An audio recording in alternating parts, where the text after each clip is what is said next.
Hello and welcome back to the Finding Hope with Overcoming MS webinar series, season 4. We are thrilled to be bringing you today's session with Professor George Jelinek, who developed the Overcoming MS programme and also founded the neuroepidemiology unit at the University of Melbourne. I'll put my teeth back in a minute. My name is Sian Southwood and I'm the head of programmes joining you from the UK. In a moment, I shall be welcoming George and also my colleague Liz, who will be helping me on the stage to facilitate some of your questions. Before I do that, I'd just like to run through a bit of housekeeping. Just to note that the session is, of course, being recorded and you will receive a link to the recording within the next week. You'll also note that because this is a Zoom webinar, there isn't an audio or video component for webinar participants, but you do have the option to submit your questions on the Q&A tab on your screen. Please note that questions should be kept quite generic, as George will not be able to comment on individual circumstances or diagnosis.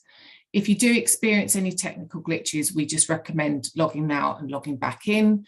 So try leaving the webinar and coming back in, and we recommend using the Chrome browser also. We try to make the webinar accessible as possible, so there are closed captions at the bottom of your screen. You can turn them off by clicking on the 3 dots, and so you can turn off the subtitles. Also, as you exit the webinar, there will be a short pop-up survey, so we do really appreciate your feedback. The webinar will run for approximately an hour and 15 minutes, but please do appreciate that Liz and I are not medical experts, so we may struggle with some of the pronunciation, so please do bear with us. What we will do is we will run through some of the pre-submitted questions that we've already received, because we do appreciate that not everybody is able to join us live, but those that can, very welcome. And so without further ado, I'd love to welcome both Professor George Jelinek and my colleague Liz Waters to the virtual stage. Good morning and good evening to you, George. How are you, George? Yeah, I'm well, thank you. Thanks very much for having me on. Well, it's really pleased to have you joining us. We sort of said as we, before we came on live, I shared with George that we've had such a huge volume of people registering for this event. In fact, it's the biggest number we've ever had for webinars. So people are really excited to hear what you've got to say and obviously to be able to submit their questions to you. So welcome. What time of day is it there for you, George, just to put it in perspective for people? Just after 7 p.m. here on the east coast of Australia. Well, lovely. So we'll be running for about an hour and 15 minutes. And like I said, Liz will be helping in the background also with asking questions. So without further ado, are we happy to crack on? Great. Over to you, Liz. Hello, George. How are you doing? Hi, Liz. Well, thank you. Privileged to have you on board today. We have got a lot of questions for you. Are you happy for me to kick off with the first one? Yeah, let's get going. Let's get going. Okay. So first question, is there any data for overcoming MS outcomes comparable to the figure 4 SWANK data in your book? And that is the effects of fat consumption on early, mildly disabled and severely disabled patients in the SWANK study. And is there any data to show how long on average it takes for people to see an improvement in their symptoms upon following the Overcoming MS programme? So 2-part question really, isn't it? Yeah, no, that's okay, Liz. It's a tricky question to answer because, of course, there are a whole lot of different levels of data. And much of the data that I have isn't available publicly, of course, because I know so many people who are on the program and who've come to retreats and who check in with me from time to time, and I get to hear about their progress and how things are going, or they email me with a question, that sort of thing. When it comes to the more publicly available data and the research data, we've got data from the neuroepidemiology unit, particularly from 2 studies, the Holism study and the Stop MS study. Maybe if I start with the second one, that the Stop MS study is pretty interesting. That's stands for Studying Outcomes of People Attending MS Retreats. And this is a big group of people we've been following right since the first retreat in 2002. So it's actually the next 15 years worth of retreats. All the people who came to the retreats held in Australia for that time, we monitor their quality of life, but in a subset, we monitor what they're eating, how much they're exercising, all the kind of aspects to the program. And we look at whether they adhere to the program and what's been happening with their disability and depression and fatigue and a few other things. And it's interesting to know that in that group, and we've published two papers, or perhaps there's only one in the literature so far. No, there's two that are published around the quality of life, one around that smaller subgroup with their more complete data. And that second study shows that at least 3 years after a retreat, for that whole group of people, the disability of that group had not changed from when they attended the retreat. So while some people might think, well, that's not a particularly positive outcome, the typical trajectory we know for MS is that natural history is that disability would have worsened across a big group of people with MS. So that's quite heartening information. The holism data is rather different because in holism, we're looking at about 2,500 people we started with in 2012 and looking at all their lifestyle habits and then their disability, fatigue, depression, quality of life, relapse rate. And in fact, we've just had a paper accepted in the European Journal of Neurology, which is one of the preeminent neurology journals, to show, particularly around diet, that people who have a higher quality diet at the beginning of that study, at the 7.5-year follow-up mark, and we follow them up every 2.5 years, at the 7.5-year mark, the people with the higher quality diet have considerably less disability than the people with the lower quality diet. So it's not exactly studying people who are on the OMS program, but a good deal of that cohort is on the program. And we can actually see not whether they're on the program or not, but exactly what they're eating. And so it's a really important thing to say that this, the referee who looked at that paper for European Journal of Neurology said, this is a really significant contribution to the literature. It's actually pretty close to the highest level of evidence we can get to look at what people are eating now and see how that affects their disability 7.5 years later. And we can say categorically in this study of all those people that if you had a better quality diet at baseline, i.e. the best quality diet in MS we know is the OMS diet, and that's been shown in a couple of studies. If you've got a better quality diet, you have less disability at 7.5 years. That's as far as we've got with that research study yet. So it's not exactly the kind of data that Swank had, and not exactly the sort of thing that that person who asked the question may have wanted, but that you have to go from several different angles to get at the truth. And what I've always said as a long-term researcher is that there is an objective truth around this, but every study you look at is a window on that truth. And if it's a really good study, it's a more clear window on the truth. If it's an average study or a poor study, then it's a pretty hazy window on that truth. But really, the studies are all lining up, whether they're good, bad, or indifferent. They're all showing pretty much the same thing, that if you have a high quality diet, you're less likely to be disabled. It's a really exciting time, isn't it? Because as you say, and I think the key thing here is they are long-term studies, so they take a lot of time, and obviously it's reliant on people self-reporting outcomes ongoing. So, you know, seeing those results come in is really exciting. For anybody who's not familiar on holism or Stop MS, whereabouts can they find those studies if they want to read more? Look, there's a few different ways. Obviously, the website overcomingms.org is a pretty good place to start because they have summaries of a number of the studies on there. The other place, if you're more inclined to look at the actual data and if you've got a bit of a science background, is PubMed, of course. So if you put PubMed into Google, it'll bring up the website. I find the easiest way to get these studies is just to type my name in. Because I'm an author on all of them. So if you type Jelinek G into PubMed, you'll see all of the holism studies come up, as well as all the other studies that we've done over the years. And you can work your way through that. And each one of those, there's an abstract which summarizes the findings as the thing that comes up if you click on each link. So there's a huge amount of data there. Probably, I think now from the NEU, we've published in the vicinity of 75 papers in major scientific journals over the last 8 years.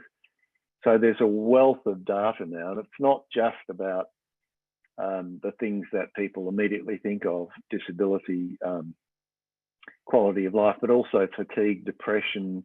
But there's some more qualitative work there around people's motivations for adopting diet, their experience of going to retreats. There's some really interesting stuff about mastery, the sense of mastery people get when they're fully engaged with the OMS program. And mastery seems to correlate, surprise, surprise, with better health outcomes if you feel you're more in control of your health. So there's some really good stuff to go through if you want to look into it in more detail. Great advice. Thanks, George.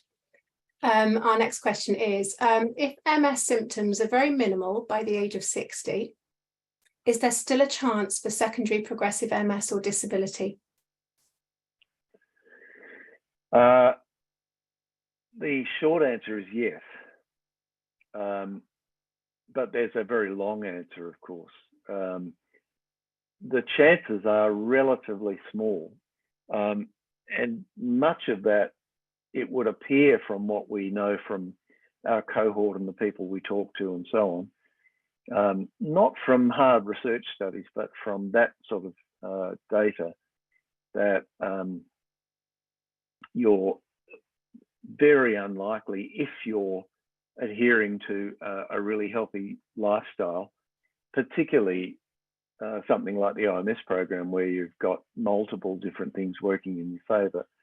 If at that stage you have very mild symptoms, you're adhering to a lifestyle program, whether or not you're on medication, it seems pretty unlikely that you'll deteriorate further from there into a progressive form of the illness. There may be some further slight deterioration in terms of disability and so on. But even that doesn't seem particularly common once people reach that age. And there's some pretty good reasons for it, really, because as we age, our immune systems start to get less active. Now, that's not so good in some ways because it means you're more likely to get certain infections and things like that. But the immune system is the driver of the inflammation and hence the damage that occurs to brain cells in MS. And as that becomes less active over time as people age, there's fewer relapses, typically less progression of the disease as people age. So that, combined with the fact that people may well be doing a number of very healthy lifestyle behaviours, means that the risk is very small at that stage. Fascinating. Thank you so much. And my last question for now, are there any foods that you consider, which you consider help remyelination? In a specific sense, probably not. The real issue with remyelination is that remyelination happens pretty much all the time in MS. So if people have damaged the myelin around their nerve cells, the various cells that live in the nervous system that support the structure of the nervous system migrate to those damaged axons and start to remyelinate. That process, unfortunately, can get overwhelmed. So if people have continuing damage to the myelin, then that process runs out of steam because it's been constantly, it's pushing a boulder uphill the whole time. The real key to remyelination is stabilizing the illness so that damage stops occurring. And that allows the natural repair processes to start kicking in full steam. Typically, the things that I think of when I think of the best environment for that to happen in the brain are omega-3s and polyunsaturated fatty acids, because the brain is 99+% fat. It's pretty much all fat. And the fat in the brain simply reflects what we eat.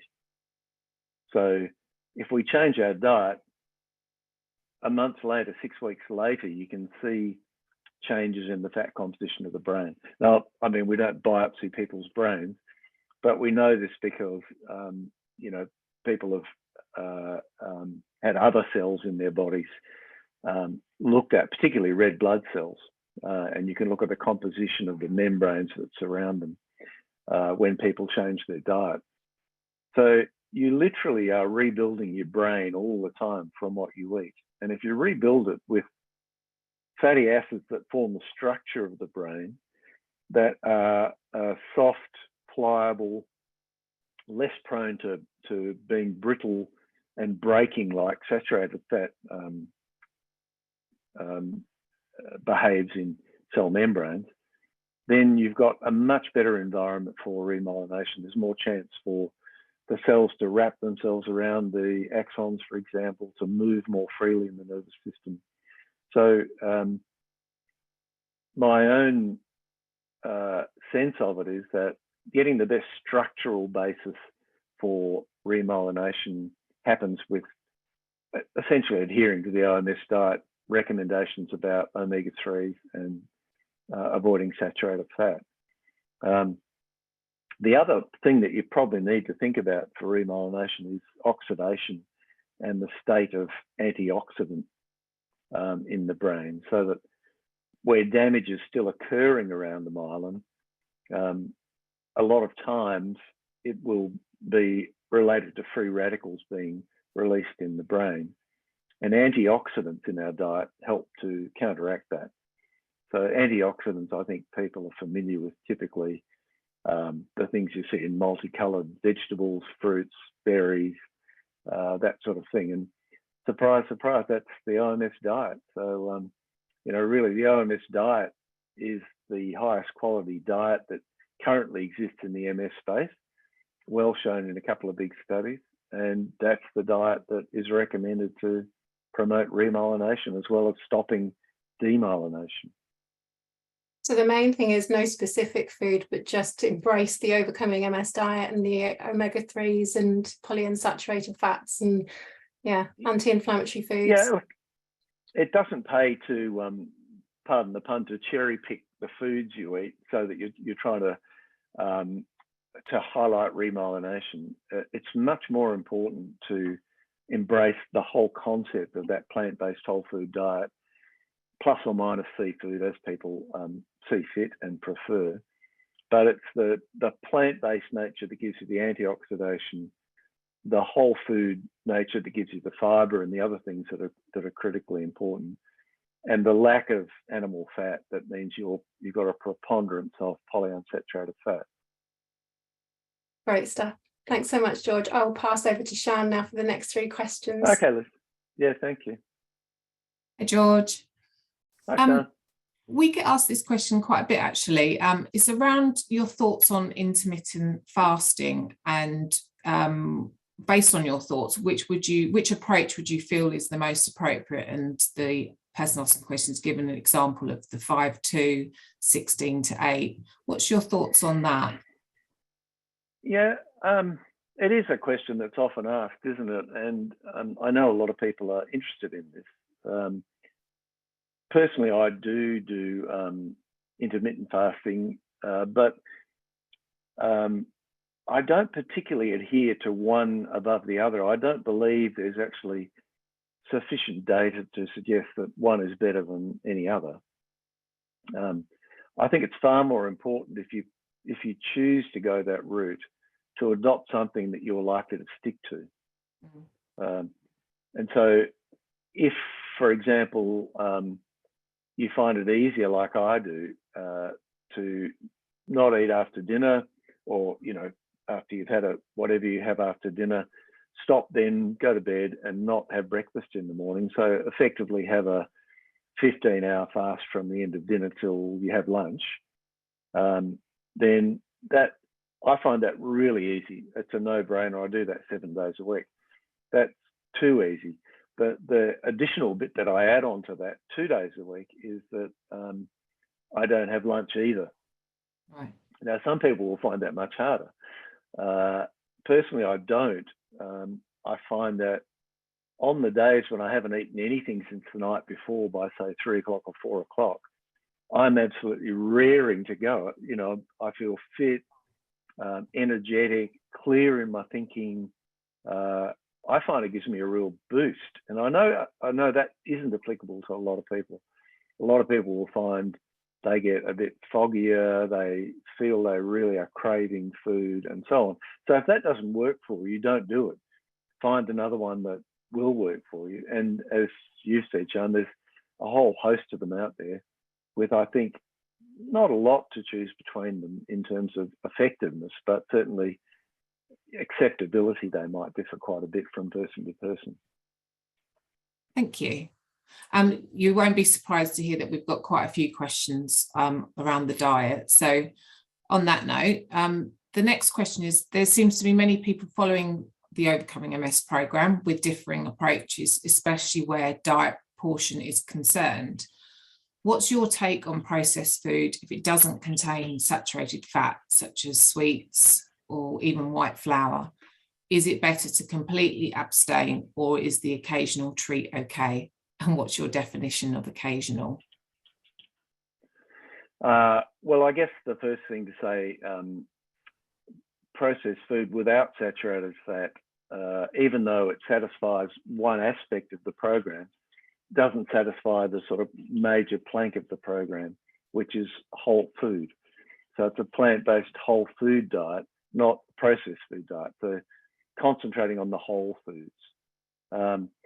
Now, again, that's do that most of the time, as much of the time as you can.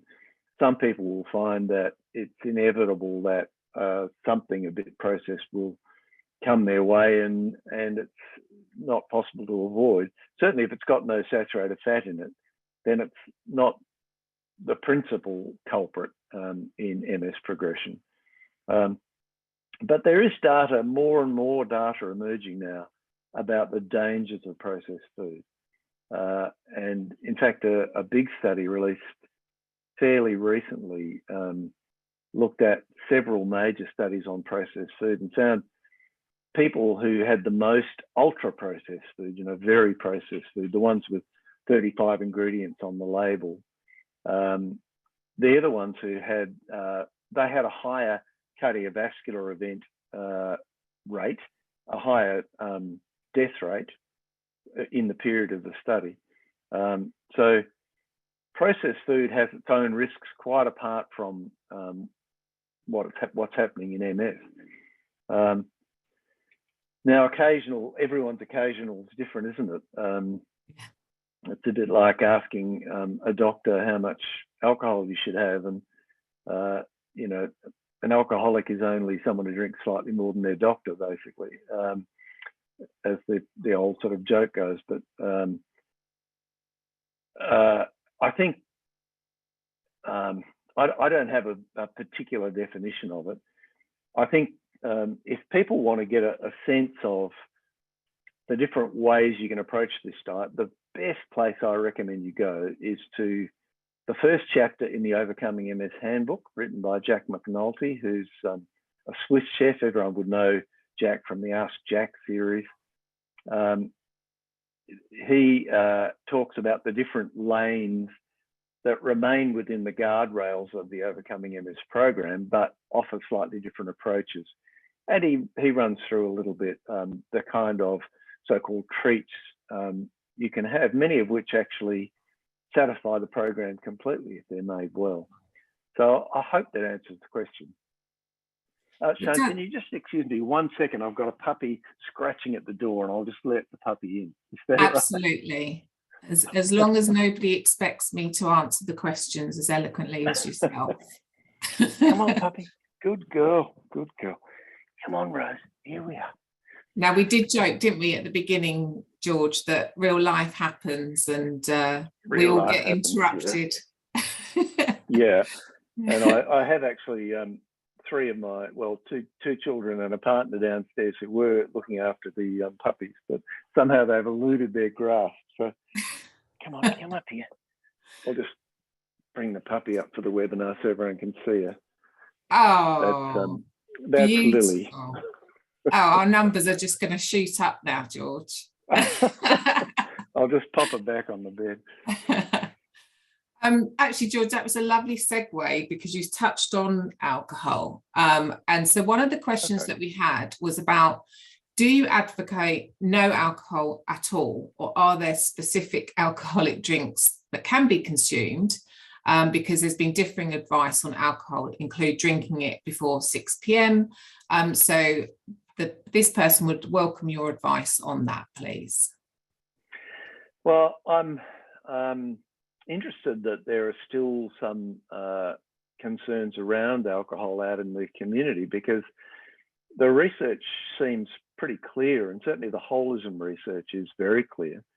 We published that back in 2013 or 14, that when you look at that group of 2,500 people, the people with the best outcomes were those who consumed a moderate amount of alcohol. They actually had better outcomes than those who consumed no alcohol at all. And more particularly, those who consumed a lot. They had very poor outcomes. There weren't a lot in our sample that did consume a lot, so it was a bit hard to get statistical significance around that, but certainly we showed a significant difference. Now, I'm not saying that that indicates that we ought to promote alcohol as being helpful, but I think we can definitely say that it appears from the literature, and I mean, ours is just one of a number of studies in the area. All of them seem to show that there is no particular harm from moderate alcohol consumption. So when I say moderate, I really mean drinking within the guidelines in your particular area. You know, every area I think is a little bit different, which is kind of funny really when you think about it, because the alcohol's the same everywhere. But certainly a glass of wine 3 to 5 times a week, or a couple of glasses of wine, men seem to have a greater tolerance than women, is not likely to do any harm from the point of view of MS. So I think that should reassure people who do like the occasional drink. And also, I don't believe there's any data about when you consume the alcohol, but of course, I think if you're drinking earlier in the day, you need to be a bit careful that can lead to more problem drinking, of course. Yeah, of course. So it's just consumption in moderation, not around timings. Yep. Yeah. Yeah, that's great. it, Sean. Thank you. Liz is going to join us now. Hello, here I am. There's a lot of love for the puppy coming in, by the way, George. Yeah, you saw my puppy. So. Yeah, she'll have her own fan club next. I'm going to jump to one actually on the alcohol theme. So should we be avoiding non-dairy foods that use lactose in their products? For example, some medicines have lactose, some beers, milk stouts use lactose as a sugar. What are your thoughts on that? The problems with cow's milk aren't to do with lactose. So that's the answer to the question. Cow's milk is a problem because of a particular protein in it and because of the saturated fat content. But the lactose part of it, which is a sugar, although it is poorly tolerated by some people who have a lactase deficiency. So many people find they get a bit bloated and so on with dairy products, but we avoid them, the dairy products, because of the other reasons, not the lactose, for people with MS.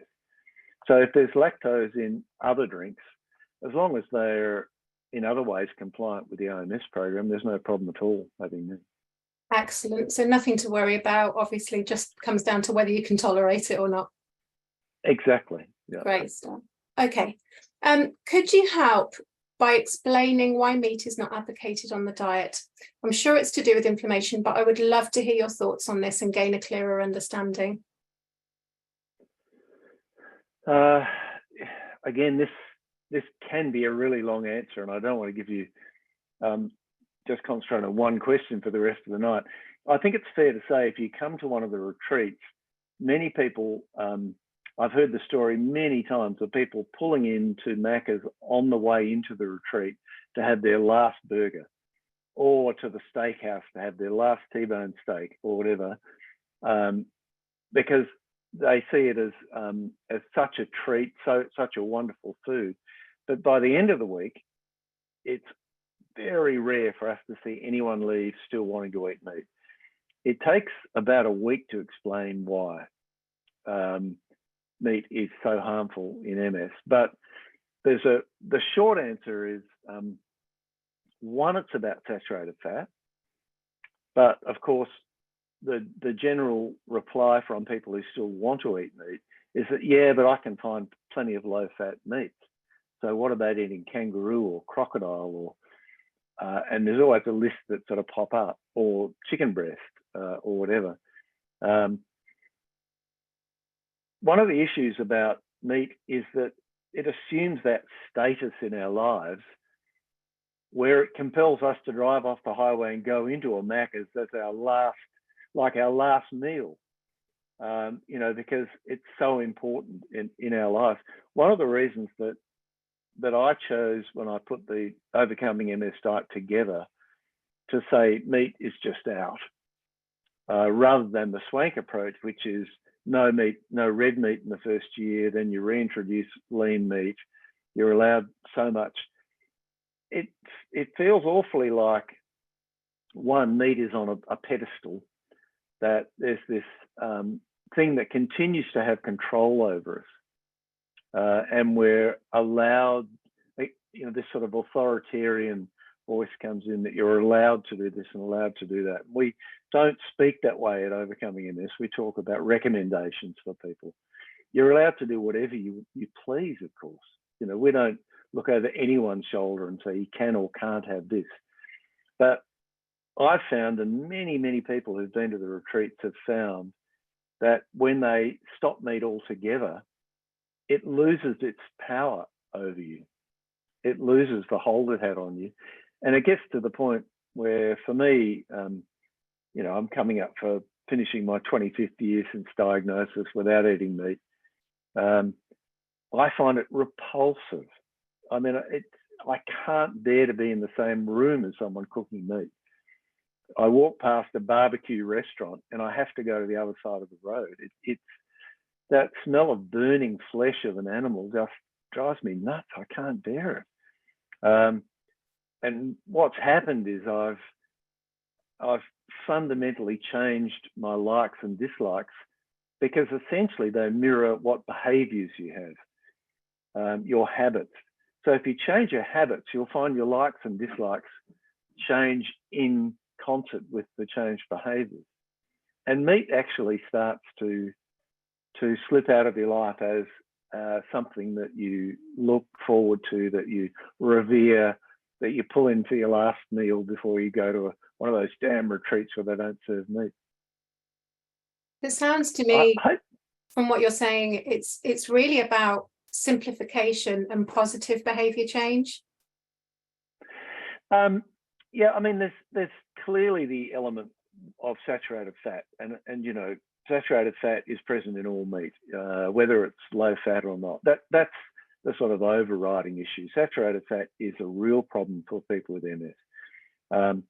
But the second part of that equation, I think, is as important as the simple physics of what happens in your body. And that's what happens up here. And the way you approach your life, the way you approach this whole program. I mean, if this program is something that you're rebelling against all the time, that you feel it's an authoritarian voice in your life forcing you to do certain things, it's not going to work. No one will stay on it. People would find it too hard doing it that way. But if you go into this thinking, I'm going to make really big changes to my life. You know, I got here, I got sick because of how I was living. I'm going to change the fundamentals about why I got sick to try and improve my health now. And I'm going to change significantly. I'm going to make a different body from the food I eat because I'm going to eat so differently. And I look forward to the enjoyment of learning about new foods and how to cook them, and the new flavors I'm going to experience. And I look forward to being healthy. I look forward to not having to worry so much about that crushing fatigue that I used to get, and so on, which is the common experience and the research findings around people who adopt this kind of diet. Excellent, thank you. Last question from me for now. Are new white matter lesions over time common in MS, and how is this likely to impact on MS progression? Yes, they are common in MS. Like, the thing to differentiate here is the natural history of untreated, unmanaged MS. And the natural history that we saw, you know, in the era of my mother when she had MS, when there wasn't a treatment, when there was nothing known about lifestyle. You know, Mum ate Wiener Schnitzel and lard on bread from the dripping tray and smoked till she died. And her MS progressed really quickly. And that is the natural history of unmanaged, untreated MS. It progresses at different rates, but depending on who the person is and various factors in their lifestyle and so on. But the white matter lesions that you see on MRI correlate with that progression. It's not a perfect correlation. Some people progress without a lot to see on the MRI, but typically the more lesions you accumulate, the more progression there is, until it gets to a point where people move into a secondary progressive phase. Now, the contrast of that is the modern era, where we've got a two-pronged approach to stopping the development of those white matter lesions and therefore affecting the progression of the illness. So the first, clearly, that you'll get recommended by your neurologist is medication. And I think the audience would know of the 13 to 15 different disease-modifying drugs that are available depending on where you live. And there is evidence that they do reduce the MRI lesion burden. They reduce progression, although that evidence is still not particularly strong for some of the drugs. For some of the drugs, it's quite reasonable. And the second prong, obviously, is the lifestyle part of the OMS program, because, of course, the OMS program includes the medication. So it's really the overarching program, but it doesn't ignore what the research is increasingly showing seem to be the major drivers of white matter accumulation of lesions and progression of disease, which are environmental lifestyle factors. And the important thing about those, the thing that I found 25 years ago that OMS continues to promote, is that these lifestyle factors are modifiable. They're risk factors for progressing that you can modify, you can do something about. So, I mean, you know, diet's the obvious one first up. And I forget who it was who first said this, but diet is in many ways the easiest, even though people find it the hardest, because you have to eat. I mean, you don't have to exercise. You don't have to go out and get sun. You don't have to take vitamin D, but you have to eat if you want to live. So if you're going to eat, you may as well eat something that the evidence suggests is going to improve MS. Why would you choose to eat something that's going to make it worse? That doesn't make sense to me as a rational adult who is concerned about my health. So if you look at the difference between managed MS, that is people addressing the modifiable risk factors, the lifestyle factors, and taking medication if needed, and some people will need that because the MS disease activity will be so profound. Others, it'll be so minor, and they'll get such great results with the lifestyle that they will make an informed choice not to do that. They're individual choices for our audience to confront individually with the help of their health practitioners. But you compare that approach to the unmanaged MS, and that is why you see such a difference in those people in terms of the white matter lesions, the progression of their illness, and in the managed group, we often see people reporting the exact reverse. And you will know this from the president of OMS, who reports that her brain scans are clear now. You know, there's a number of people in our community who report that their neurologists have discharged them because their brain scans have cleared up. And of course, the best badge of honor you can get at the end of that process is when someone says, look, I don't think you had MS anyway. I'm thinking of getting some badges made up. You know, my neurologist doesn't think I had MS, that you can wear proudly when you've been following this program for a while and things get better rather than either staying the same or getting worse. Really inspiring stuff, George. And I think testament to, you know, how much agency we have ourselves, what we can do for ourselves. Absolutely. Yeah. Pass you on to Sian for the next set. Thank you. Okay. Hi, Sian. Hi. George, can people both living with primary or secondary progressive MS versus relapsing remitting MS benefit to the same extent from the Overcoming MS program? That is a question that's really difficult to answer. It's a really good question, and I know why it's asked, because a lot of people find themselves in that position, and I'm sure there are many in the audience who are in that position. And we don't have definitive data about that. I guess it goes back to my answer to one of the earlier questions. We haven't actually, in the neuroepidemiology unit, we're not an arm of OMS, as it were. We're an independent academic neuroepidemiology unit within Australia's premier university. We research how the quality of diet impacts MS, you know, whether exercise has a relationship with disability and so on. We're not actually looking at a cohort of people with OMS, apart from those who've been to retreats, and then plotting the way they live and comparing the outcomes between different subgroups of that. We don't have enough people in our Stop MS study for that to be a realistic possibility. But what I can say is that we get a lot of feedback from people, as I've mentioned before, personally and through the organisation. And there is some compelling data, I think, too, from the study of Professor Swank, who really was the one who launched me on this whole journey of mine 25 years ago. If I start with him, really,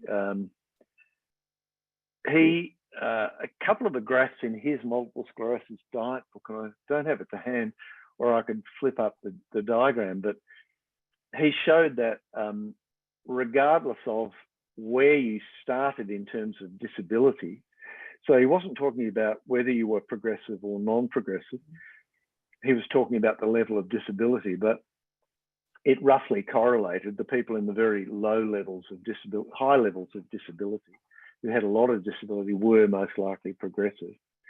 For those, the people who adopted his diet remained relatively stable at the level of disability they had when they first adopted the diet. The people who didn't deteriorated very significantly over time, to the point where many of them were bedbound. So my sense from his work right at the beginning of all this was that you're going to get benefit no matter where you are in the trajectory of MS. Mm-hmm.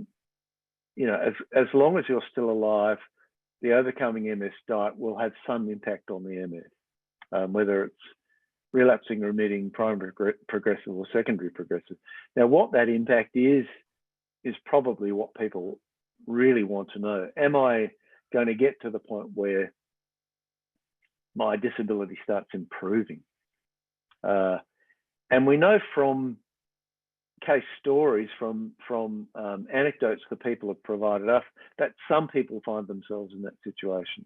Mm. So I think Megan Swan in Karen Law in my book, Recovering from MS, she was diagnosed primary progressive and saw her trajectory improve after adopting the Overcoming MS diet to the point where she's, you know, essentially fit and well now. Certainly at last count anyway, when we last heard from her. There are other perspectives, of course, and I recommend people, again, the Overcoming MS Handbook, I think is a really brilliant book to read about this because it's written by our community. Yeah. So there's 50 different voices roughly in that book of people in our community. One of them, the really important ones, is Phil Starton. The people he will know well, a meditation instructor, facilitator at retreats. And Phil was diagnosed with primary progressive MS. And Phil, my understanding from reading his chapter and from speaking with him a number of times, is that he does feel he's deteriorating. But he feels that the trajectory of that deterioration is considerably different than it was and would have been had he not changed those lifestyle factors. And that does seem to be a reasonably common view that we hear, that there is still, for some people, some noticeable deterioration, albeit slow. Now, to my mind, obviously, that's a clearly better situation than continuing in the trajectory that you were in. But from a research point of view, I'm always thinking, what is it about progressive disease that's different from relapsing remitting disease? That means that lifestyle seems to be not as effective as it is in relapsing remitting disease. It still does seem to be effective, but is there something else going on that we need to look at? Are there genetic drivers of progressive disease that we don't yet know about? I mean, most of the research suggests that progression is almost wholly contributed to by lifestyle and environmental factors, not by genetics. There's a few genes that they found that have a small role in progression, but the overwhelming majority of progression is environmental. And if it's environmental, and if people like Phil are doing everything they can about those modifiable factors, then what other environmental factors don't we know about that maybe we can address with time? And, you know, one of the things about this program is that it's a living, breathing piece of ongoing research. You know, yeah. It's changed several times since it was first thought of and first introduced, and it will presumably keep changing as new research comes in. And one would hope, for instance, one of the things that I think is going to be a key thing is the prior exposure to Epstein-Barr virus, to the infectious mononucleosis glandular fever virus. Now, it seems that probably of the 299 people I can see participating at the moment, probably 298 have had Epstein-Barr virus at some time in their lives without knowing it for many of them. But I suspect that currently non-modifiable risk factor may well be driving, depending on the level of activity of that low-grade infection in their nervous system, may well be driving the disease for some of these people. And there's some really exciting work going on at the moment around Epstein-Barr virus vaccination. So vaccinating people against Epstein-Barr virus, but also autologous T-cell transfusion, a group in Queensland are doing, where the immune cells of people who have had Epstein-Barr virus can be, and have strong antibody responses, can be transfused into other people. That's my understanding of the research.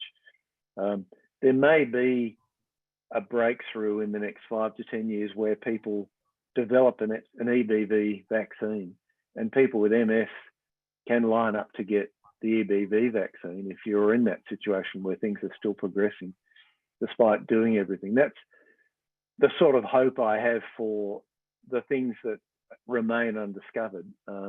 But I know that many groups are working on exactly that problem. George, it's quite fascinating, a great answer. And actually you answered 2 more questions that were coming up from the audience. So that's fantastic. Talking about HSTC, I'm not going to even try to pronounce that, but you did so eloquently. Okay. And also about EBV and MS treatment. So thank you for that. On the subject of research, we do actually get quite a lot of questions around menopause, women's health. We've obviously done a couple of webinars on this, but are you aware of overcoming MS research or any research regarding MS and the effects of perimenopause? Understanding that this person said, understand that MS is also related to hormones. Yeah, I think that's been the hormonal influence on MS has been known for a long time, and we know that particularly around pregnancy and childbirth and lactation, where pregnancy has always been protective against relapses. The postpartum period has always been a high risk period, but that is somewhat mitigated by breastfeeding. So it's very clear that that female hormones play a role in MS disease activity. And there's been a number of small trials of estriol and other estrogens for women with MS. And to date, there's been some encouraging results, but not by no means big trials. My problem, I suspect, Sian, the best person to answer this might be in a future webinar, Johnny White, who's actually an obstetrician, who is much more across that field than I am. But it certainly seems likely that HRT will have some influence. For example, the studies I don't think have been done, but Johnny would be much more across that research area. And that is a good point, because Johnny's done a previous webinar for us on women's health, and in fact a shameless plug, but he's going to be doing he does a monthly live stream on our new hub, so that'd be a really good place for people to submit those questions. So thank you, George. No, Johnny's really worth watching if you haven't tuned into Johnny before. And actually, just to give the Live Well hub a plug as well, I'll be appearing live on that as well next week, I think, isn't it, Sian? So. Yeah, I was going to do a shameless plug at the end, actually, but yeah, that's right. And whilst we're on it, we've got also Linda Bloom is appearing tomorrow. Yep. So if anybody wants to hear more or understand how to access that or get onto the hub, then please go onto our events page on the website. That was a lovely segue, wasn't it, into our self-promotion? Yeah. So because you answered a couple more of the ones that I had in front of me, I'm just going to ask you this last one and then I'll hand over to Liz, if that's okay. Sure. We're moving back to diet and use of oil. So this person has asked, they've read differing opinions about the use of sunflower oil. What's your opinion? And linked to that, is primrose oil also good to take? It's kind of interesting, these different oils. You may not know that when I first started the program, I recommended evening primrose oil, and it was largely through Judy Graham's book, Managing MS Naturally, I think it's called. And it took some time before I started to do enough research to realize that actually these oils weren't particularly helpful in MS, largely because of the ratio of omega-6 to omega-3 oils in them. That's the first issue with them. But the second one is how refined they are. So it's really virtually impossible to get an unrefined sunflower oil. If you buy sunflower oil anywhere, you'll see it's refined sunflower oil. It doesn't smell of anything, doesn't taste of anything. So already it's processed food, essentially. I go into this a bit more in the actual original Overcoming MS book about what the refining of oils does to them, but it's a very protracted and unpleasant chemical process, which involves quite a bit of heating and exposure to catalysts, bleaching, getting rid of flavour, getting rid of smell. So those oils are both because they're too much omega-6, which drives inflammation, versus omega-3 like flaxseed oil that suppresses inflammation. For both reasons, they're best avoided. But when I say best avoided, it's actually fairly hard to find some foods without a bit of sunflower oil in them. You'll probably notice if you buy many brands of soy milk that there's a bit of added sunflower oil. And the reason, of course, is it's highly refined, doesn't taste of anything, doesn't affect the taste, but gives it that kind of creamy consistency. Personally, I have that soy milk. It's not a game changer. There's a small amount of refined oil in it. It isn't the oil I prefer, but I overwhelm that with the amount of flaxseed oil I have daily. So as long as it's in small trace amounts, you might find, for example, that the sultanas you buy have a small amount of sunflower oil added, you'll notice on the label, to stop them sticking together. That's pretty frequent. And for the first maybe 5 or 10 years of this program, for me, I hunted around to find sultanas that didn't have oil in them. And it ended up being the bane of my life, traveling all over, Melbourne looking for unoiled sultanas. Eventually I just thought, look, this is a trace amount.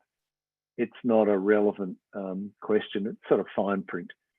So I hope that answers the question. They're not the ideal oils, but in small amounts, they're not a great problem. I wouldn't use it as my go-to oil. That's extra virgin olive oil for baking and so on. Any other purpose apart from supplementing omega-3. Thank you, George. Liz should be joining us. Hello, I'm going to jump on the oil bandwagon with the next question, which I think is probably going to be quite a short answer. Okay. They have said, is coconut oil really as bad as other saturated fats? Walls type diets recommend it. Yes, it is really as bad. Yep. Should we leave it there? Yep. Okay, excellent. Somebody else has asked, I really miss the taste of meat. If I were simply to chew a piece of steak but not swallow it, would it do me any harm? Oh golly, this is the old meat on a pedestal thing, isn't it? Yeah, that's torturing yourself, isn't it? Look, in a theoretical sense, as long as you didn't swallow the oil that came out of the steak, I suppose it wouldn't do any harm. But why would you do it? It's kind of it's that whole psychological, the way you approach this issue that I alluded to earlier. That meat, as long as these things remain in a position of authority in your life, it's going to be very hard to change your life for the better. So the diet recommends fish, seafood. Yep. Is there any particular type of seafood that would sort of substitute? You can get some really meaty fish, can't you? Is there anything that might suffice, I wonder, for that? Yeah, look, there is. I think looking for alternatives isn't something I generally recommend, because it still leaves the meat as the principal player, and you're just trying to copy it and replicate it. Seafood in its own right, for those of us who eat seafood, and I know a number of people on the program don't, and that's absolutely fine, totally compliant with the program. For those of us who do, seafood's great. There's so many options, so many different ways to prepare it. But there are certain guidelines around it, and ideally you're eating at the bottom of the food chain, because land animals are in the same situation. Animals concentrate a lot of the toxins in what they eat. And the bigger the animal, the more they concentrate it, particularly at the top of the food chain in the oceans. Sharks, the really big fish that eat small fish, they have really high levels of certain toxins. Now, it's not particularly an issue for MS, but for instance, tuna, swordfish, that's really high in mercury anywhere in the world, to the point where in many countries they recommend pregnant women don't eat shark, don't eat tuna. And you think, well, if they're trying to protect the brain of the newborn baby, what about the rest of us? Maybe we should just not be eating it at all in the population. And sure, I'll have the occasional bit of sushi with tuna on top, but I generally don't buy a tuna steak and have that sort of volume of mercury, simply because mercury is a neurotoxin, and why add to the burden that you may accumulate with this illness. So bottom of the food chain is anchovies, sardines, small whitefish, whiting, even up to the sort of bigger whitefish like snapper and so on, many of which are herbivores anyway. So they're eating the sea grasses and algae, and there's not so much mercury around in those fish. And then, of course, there's the whole issue about farmed fish. I pretty much eat only wild-caught fish, unless, and most supermarkets now label that sort of stuff. And it has, for me, it's important that it's wild-caught somewhere near me, just for the sake of the planet and reducing food kilometres and all that. But, there are many countries in which practices around seafood are not nearly as good as they are in developed countries. So I'd be a bit careful eating seafood from China or Vietnam or places like that, where it almost all is farmed. And I've been to some of those fish farms and seen what they feed the fish. And you're indirectly eating what they feed the fish, of course, because it becomes part of the fish. So there's very little salmon around in the world that you'd want to eat, really. There's still some wild-caught Norwegian salmon that you might wish to eat. But my suggestion would be that you look at seafood as a food group and a source of food in its own right. Look to experiment with different ways of cooking it and preparing it, all the way from raw to baked to roasted to barbecued to whichever way, steamed, and enjoy it in its own right rather than seeing it as a substitute for meat. Excellent advice. Lots and lots of information there as well. I've definitely learned something too. Thank you. This is quite a specific one, actually. How would you approach a diagnosis of hyperparathyroidism when following overcoming MS, particularly around vitamin D intake? Yeah. For people who don't know about hyperparathyroidism, the parathyroid hormones are some small, tiny glands really embedded within the thyroid tissue, and they can become hyperactive just as the thyroid can become hyperactive. The parathyroid is responsible for calcium metabolism. So hyperparathyroidism can lead to disordered calcium metabolism, and of course vitamin D strongly affects calcium metabolism. That's its principal role in the body, really. Its secondary role is as an immune modifier, which is why we take it. So the short answer to that is that you need to have very specialized medical input into the level at which you supplement with vitamin D, with frequent checks on the calcium, and any good endocrinologist around will be all over that and be able to give you clear advice about what's safe and what's not in that situation. So the usual recommendation of anywhere up to 10,000 units won't hold in that situation. You'll need to get specialist advice and titrate the amount of vitamin D you take against your calcium level, particularly so that it doesn't become toxic. Okay, work closely with your healthcare team then. Yep. Yeah, fabulous. I shall pass you back to Sian. Hello. Thank you. George, we've got about 10 minutes left. Sure. So just to give you an idea. Next question is, how is it that MS symptoms can progress without any changes that are evident on an MRI? Again, that's a really good question. And I'm glad that people are even aware that that's possible, because we tend to place so much belief and faith in medical images. We regard them as a kind of report card almost on the state of our health.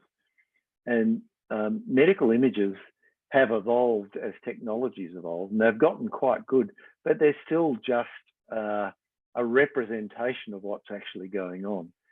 And they've got a certain resolution, for example. You know, the most modern scanners might have a resolution of, say, 0.5 millimeter or something like that. But when you look at the microscopic nature of the central nervous system, you can see in people with active MS that there's inflammation happening everywhere. It's not just in the lesions. And sometimes these become large enough to see on scan, and sometimes they don't. And you can have quite diffuse inflammatory change within the nervous system without seeing an awful lot on an MRI, but it still leads to quite significant demyelination and disease progression and symptoms. And it has been something of a disappointment to the profession that MRI isn't more closely correlated with progression, because we could use it then as a really clear thing and say, your MRI is better today, so things are getting better. Or your MRI is worse, we need to do such and such. It's not that simple. And so the neurologist's overall assessment, including the clinical examination, other tests like visual evoked response, perhaps lumbar puncture and certain proteins in the spinal fluid, MRI, all are taken in concert with each other to determine how things are progressing, not just the MRI. And as a sort of corollary to that, could I suggest to people listening to be, you know, the annual MRI has become a very common way of monitoring this illness. But having heard what I just said, you'll realise that there are certain caveats around that. And it's worth being a little more sceptical of that report card function of the MRI. So even if the MRI appears worse, it's worth speaking to the doctor and saying, well, actually, if it's true, actually, I feel somewhat better. How would you explain that? And sort of get a more overall holistic assessment of how your health's going, rather than just the MRI report card, pass or fail, or worse or better. I think that's something that often comes up actually about the people that either having the confidence to talk to their healthcare professional, also having the time, the proper time to sit down with somebody and discuss, you know, their MS symptoms. Do you have any top tips, even just one tip of how people can approach those conversations, have that confidence to speak to healthcare professionals so they feel that they're being listened to? I think that's a real struggle for a lot of our community. Yeah, there's a wonderful chapter in the Overcoming MS handbook that's called Finding a Healthcare Professional. And it's written by a healthcare professional who's got experience herself with MS, looking around for someone to manage their illness. And she actually recommends looking fairly carefully, actually interviewing a number of people, but assembling a team rather than just an individual. My own sense of this is that for many people who've been on the Overcoming MS program for a while, they'll be starting to see some improvement in their condition, and that's commonly reported to us. If you get to a point where you've got relatively medium to long-term stability, in my case, long-term stability, and you're feeling better, so, you know, in my case, that means no symptoms, then it makes no sense to be seeing a neurologist for me. A good GP can manage a well patient, and I've transitioned to the category of being a well patient now. So, you know, GPs see well patients all the time for monitoring, assessing regular bloods, you know, keeping an eye on lifestyle factors, seeing how their weight's going, their blood pressure, and so on. If you are in that fortunate group that finds yourself with that sort of outcome, then you might start considering having the sort of team leader as the GP, with a neurologist to one side for specialist referral if something goes wrong, or for the occasional MRI if need be, an interpretation of that, a physio perhaps off to one side, even a nutritionist or dietitian off to one side, with the GP coordinating that team. Or, you know, I mean, I'm fortunate in my case, I've got the medical knowledge to do much of that for myself, but I still have my GP, and I've still got an appointment in a couple of weeks' time for my annual check, and I let him take control over those things. Another plug for the handbook, which again, we were fortunate to have you on last year to talk about that with Johnny, who you've mentioned, and also Phil. So thank you for that. George, we're going to have one more question and then a final closing question from myself as well. Besides the diet, what would you recommend for easing fatigue and getting more energy? We published a paper out of the neuroepidemiology unit that looked at the effect of exercise on fatigue, an analysis of all the studies that have used exercise as a treatment for fatigue and MS.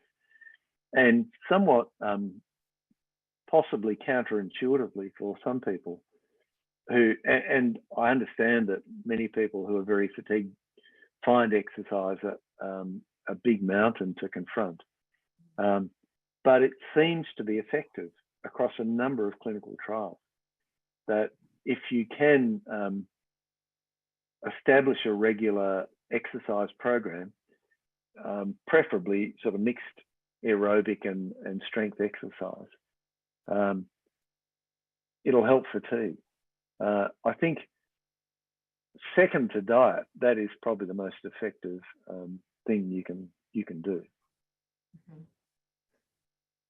Actually, linked to that was a question that we didn't cover, but somebody referred to, they read that you do, is it open water swimming, and do you regularly still swim? Because we've also had somebody ask about cold water therapy, so I thought I'd tag that on. I swim every day, apart from one day a week when I run, and that's sort of my week generally. And I'll generally do it in a pool if there's one available, but if there's not, then I take to the ocean, and particularly in winter down here in on the south coast in Australia, it can get pretty damn cold in the water. But I've got a pretty effective wetsuit, and I've bought myself a sort of neoprene hood thing and some booties even, so I sort of look like the creature from the Black Lagoon or something when I get out. But no, I highly recommend swimming. It's a really good form of exercise. Cold water immersion, I know a few people, probably a few who are listening in, do. The Wim Hof techniques. And I know a number of other people without MS who do that, who find it really helpful. And there seems to be a sort of gradually emerging science about its helpful effects on the immune system. But personally, that's probably a bridge too far for me, given how much swimming and cold water immersion I already do without trying. Yeah. So to take from that, movement is good, whatever form that looks like for individuals. Absolutely, yeah. And to whatever level people are able to do that. And for some people, that'll involve the local MS society and the exercise therapists there, the physiotherapists, you know, putting together a program, even if it involves, you know, no weights, just the movement of muscles, and sometimes even a bit of passive movement to get things started and moving, then that's possible. Thank you, George. We'll end with this final question and make of it what you like. But what advice would you give to your younger self? Obviously, you're still young, but what advice would you give to your younger self? That's very kind of you, Sean. That's a hard question.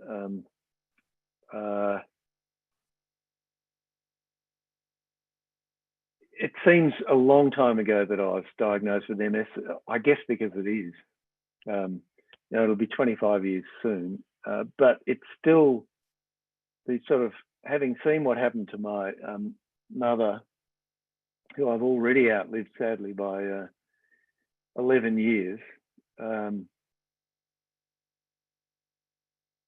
was just terrified about what was going to happen.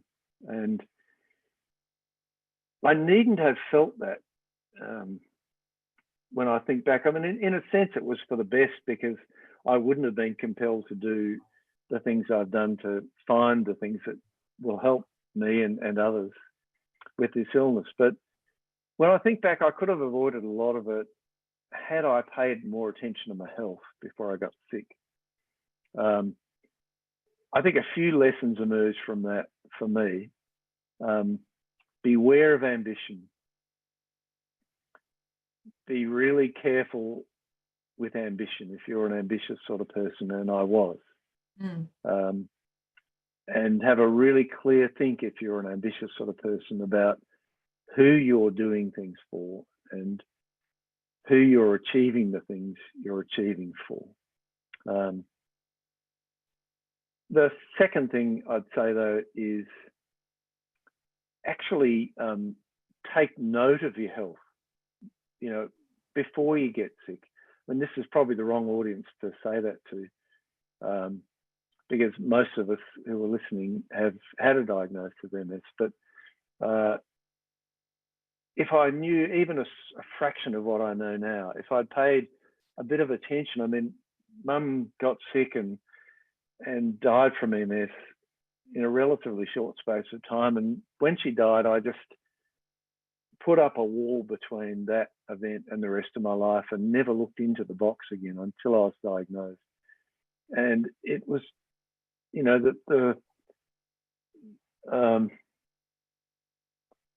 I can't even describe how dark those times were. But if I'd just kept my eyes open, not used denial as a way of dealing with that, and even looked into MS slightly. I was a specialist doctor, and yet I really knew nothing about the various things I found. I had no concept of what important tool in our health diet is as a doctor, really. I feel embarrassed to say that, given how much my life has changed. But I think they're the things I would tell myself, and maybe I wouldn't be where I am now. But honestly, given everything that happened, I wouldn't change where I am now. I am very glad to be here. Well, we're extremely glad that you're here and been able to share and be so candid with your responses. And thank you for your honesty, actually, to that question. And I think actually it's a really important point that you make, because we talk a lot about diet, we talk a lot about movement, meditation, but actually one of the other pillars is around family prevention. So as you say, if we have that awareness, and that's how we can, we can put that focus also on our family and our health. And, even outside of the world of MS, that's a really important message. We have overrun. I don't care, because it's been such an interesting session. The numbers speak for themselves. Your answers have been so helpful to so many.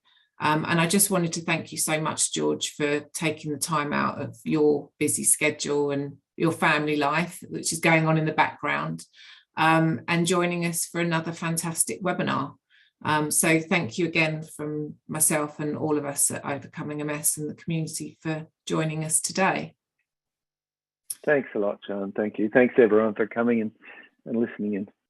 No, it's been super, super helpful and so interesting. So thank you, George. I'll just do my final closing, which of course is to thank you, George, and then Liz, and then Jake and Katie helping in the background, because we have lots of questions coming through.